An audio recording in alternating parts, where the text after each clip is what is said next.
మనం కొన్ని రోజుల కింద ఒక సంచలనమైన వీడియో చూసినాం. ఒక ఏదో రాష్ట్రంలో ఒక డెడ్ బాడీని చచ్చిపోయిన డెడ్ బాడీని భుజం మీదేసుకొని బ్యాంకుకి పోవడం, అది పెద్ద రచ్చ కావడం.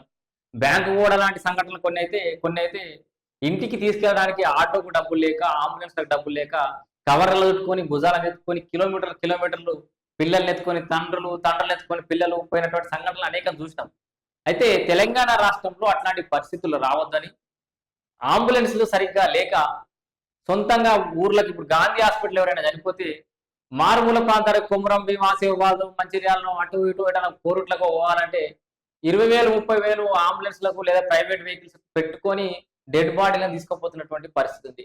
అట్లా పేదోళ్ళు ఇబ్బంది పడొద్దని రాష్ట్ర ప్రభుత్వం ఒక కీలక నిర్ణయం తీసుకుంది. ఇప్పటి నుంచి డెడ్ బాడీల తరలింపునకు జిల్లాకు ఒక వెహికల్. అంటే గాంధీ హాస్పిటల్ దగ్గర ప్రతి జిల్లాకు ఒక వెహికల్, అంటే గాంధీ హాస్పిటల్ అనే కాదు, హైదరాబాద్ నగరంలో ప్రతి డిస్టిక్ కి సంబంధించి ఒక వెహికల్ అక్కడ డెడికేటెడ్ గా ఉంటది. ఆ జిల్లాకు సంబంధించిన ఎవరైనా చనిపోతే ఉచితంగా ఆ వెహికల్ డెడ్ బాడీని వాళ్ళ ఇళ్ళకి చేరుస్తుంది. ఇది ఒక చాలా గొప్ప కార్యక్రమం అని చెప్పుకోవచ్చు. గాంధీ ఉస్మానియా నుంచి మృతదేహాల తరలింపునకు కసరత్తు, దూరంగా ఉన్న జిల్లాలకు ప్రత్యేకంగా పార్థివ వాహనాల కేటాయింపునకు పరిశీలన, సరిపడా ఫ్రీ హీర్ వెహికల్స్ లేక ప్రైవేట్ లో 30,000 ఖర్చు చేసి తీసుకెళ్తున్న పేదలు. మంత్రి దామోదర్ రాజనరసింహకు ఎమ్మెల్యేల వినతితో ప్లాన్ చేస్తున్న వైద్య ఆరోగ్య శాఖ ఖచ్చితంగా చేయాలి.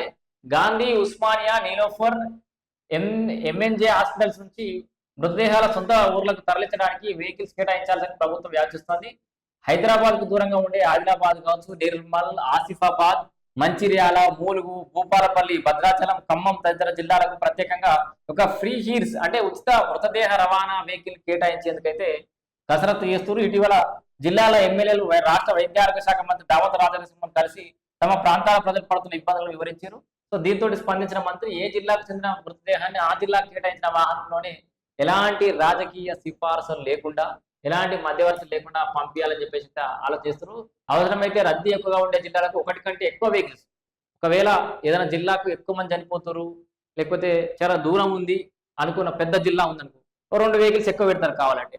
సో ఏదో ఒక రకంగా ప్రైవేట్ అడ్డగోలు దోపిడీ కట్టకట్ట వేసి ఎలాంటి పైరవీ లేకుండా ప్రభుత్వమే పూర్తి ఖర్చులతోటి ఈ మృతదేహాల రవాణాకు సంబంధించిన వెహికల్స్ ని సిద్ధం చేయబోతోంది.